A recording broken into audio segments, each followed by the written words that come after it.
అమరావతిలో ముఖ్యమంత్రి చంద్రబాబు కలెక్టర్లతో టెలికాన్ఫరెన్స్ నిర్వహిస్తున్నారు. ప్రత్యక్ష ప్రసారం ద్వారా చూద్దాం. కాపాడుకుంటూ వాళ్ళ ఉనికిని కాపాడుతూ మనం కూడా ముందుకు పోవాల్సిన అవసరం ఉంది. అది కూడా మనం ఎక్కడికక్కడ వర్కౌట్ చేస్తున్నాం. కాబట్టి ఇక్కడికి వచ్చినప్పుడు జ్యోతిరావు పూలే స్మారక భవనం ఒకటి పెడుతున్నాం. ఇప్పటికే అంబేద్కర్ పెట్టాం. అదే వారికి ఇంకొక పక్కన జగజీవన్ రామ్ పెట్టాం. మూడోది ఇది కూడా తీసుకొస్తున్నాం. దీనికి ఒక 10 ఎకరాల భూమి ఇచ్చి 100 కోట్ల రూపాయలతో అక్కడ మొత్తం ఆఫీసులన్నీ కూడా డిఫరెంట్ కులాలకు కావాల్సిన ఆఫీసులన్నీ పెట్టి ఇవన్నీ కార్యాలయాలు కానీ కార్పొరేషన్ కానీ ఇవన్నీ పెట్టి వాళ్ళందరూ గుర్తింపిస్తూ ప్రజల్లో ఒక చైతన్యం తీసుకురావడానికి ముందుకు పోతాం.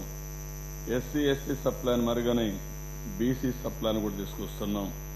అదే మరిగా అత్యంత వెనుకబడిన బీసీల కోసం 90% సబ్సిడీతో యూనిట్ గ్రౌండ్ చేస్తున్నాం.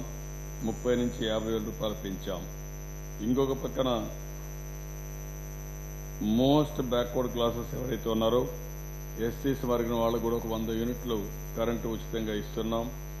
నాయి బ్రాహ్మణులకు ఈ షాపులు పెట్టుకోవడానికి 150 యూనిట్స్ ఇస్తున్నాం. ఇంకొక పక్కన తలనీలాలు తీసే నాయి బ్రాహ్మణులకు 5 రూపాయలు ఇస్తాం. దాన్ని 25 రూపాయలు తీసుకొచ్చాం. ఇంకొక పక్కన దీనివల్ల ఒక 25,000 30,000 రూపాయల ఆదాయం వస్తూ ఉంది. జీవో నెంబర్ 26 ప్రకారం పోలీసు జైల్స్ లో వాళ్ళకే రిజర్వ్ చేయాలని చెప్పి కూడా పెట్టాం.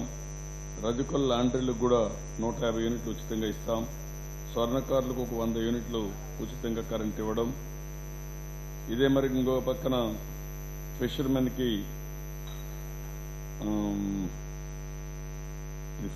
కాదు, చేనేత నూలు కోసం 1000 రూపాయలు మన సిల్క్ ఇస్తున్నాం. యార్న్ కోసం దాన్ని 2,000 రూపాయలు చేస్తున్నాం. గొర్రెల బీమా ప్రభుత్వమే ప్రీమియం చెల్లిస్తున్నాం.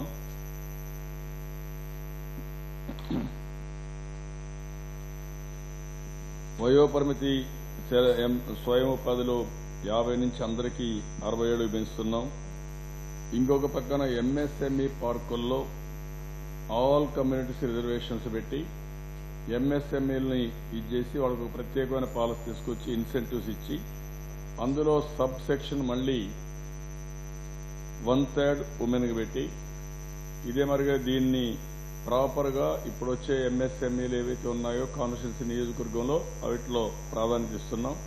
ఇంటి దగ్గర తయారు చేసుకున్న అక్కడ తీసుకొచ్చుకుంటారు. అక్కడ సైట్స్ ఇస్తాం, అంటే ప్లాట్లు వేసి ఇస్తాం. ప్లాట్లే కాకుండా మనం బిల్డింగ్లు కట్టాలనుకున్నాం కామన్ ఇన్ఫ్రాస్ట్రక్చర్తో. దాన్ని ఇచ్చి వీకర్ సెక్షన్స్ నుంచి ఆంటర్ప్రెన్యూర్స్ ని ప్రమోట్ చేయాల్సిన అవసరం ఉంది. దీనికి పెద్ద ఎత్తున మనం కార్యక్రమాన్ని చేపట్టాల్సిన అవసరం ఉంది. అదే 25% ట్యాక్సీలు కానీ క్యాబ్లు కానీ ఇలాంటివి మనం ఇస్తున్నాం. ఇది కాకుండా ప్రతి ఒక్క నియోజకవర్గంలో ఒక గురుకుల పాఠశాల కూడా పెడుతున్నాం. 106 వచ్చాయి. ఇవి కాకుండా ఇంకొక 69 కావాలి. 69 ఇస్తున్నాం. విదేశ విద్య 10 నుంచి 12 లక్షల రూపాయలు ఇస్తున్నాం. బీసీ కమిషన్ ఎవరైతే ఇంకా అటు ఇటు మార్పులు చేపడుతున్నారో బీసీ కమిషన్ రెఫర్ చేస్తాం. ఇక్కడ అన్ని కమ్యూనిటీస్ ని గౌరవించే సాంప్రదాయానికి శ్రీకారం చుట్టాలి. కొన్ని మనం సామెతలు చెప్తా ఉంటాం. దొమ్మెర, ఉప్పర, మందుల, పామల, మండిబండ, లేకుంటే ఎస్టీల్లో కానీ లేకపోతే ఎస్టీల్లో కానీ వీకర్ సెక్షన్స్ ఎవరిని కూడా కించపరిచే విధంగా ఎవరు మాట్లాడకుండా వాళ్ళ గౌరవాన్ని కాపాడేగా మనం కార్యక్రమాన్ని చేస్తూ అలాంటి పదాలు కూడా ఉపయోగిస్తే దాన్ని బ్యాన్ చేస్తున్నాం. సో దట్ ఎవరు వైలేట్ చేసిన యాక్షన్స్ కూడా తీసుకోవచ్చు. సగర ఉప్పర కులస్తులకు భగీరథ జయంతి రాష్ట్ర పండుగ చేస్తున్నాం.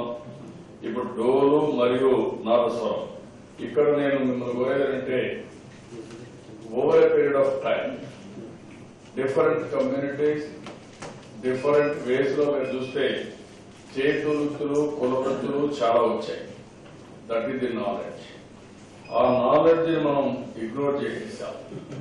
ఇప్పుడు మ్యూజిక్ అనేది ఈ డోలు నాదస్వరం ఇవన్నీ చూస్తే ఇప్పుడు కొత్తగా మనం అన్ని టెంపుల్స్ లో గానీ సినిమాల్లో గానీ పెద్ద డిమాండ్ ఉంది.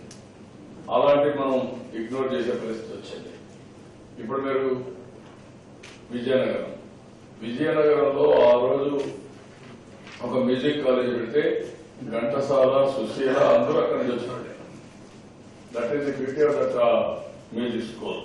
అలాంటి మళ్ళా మనం రివైవ్ చేయడం, స్ట్రెంగ్తన్ చేయడం, అవసరమైతే దీనికి టీటీడీ ద్వారా ఇక్కడనే మన రాజధానిలో మంచి స్కూల్ పెడితే ఈ మ్యూజిక్ రీల్ని ప్రమోట్ చేసే అవకాశం ఉంటుంది. ఇంకో పక్క మల్లమాంబ విగ్రహం పెట్టుకుని శాలవారు కూడా పెడతామని చెప్పాం. బుడకుక్కల మరియు దొమ్మల సంక్షేమానికి జిల్లా స్థాయి కమిటీలు ఏమన్నారు, ఇవి కూడా వేయడానికి ముందుకు పోతున్నాం. మొత్తం దగ్గర ఒక 3,000 కోట్ల రూపాయలు చేసే పనులకి మనం శ్రీకారం చుట్టాం.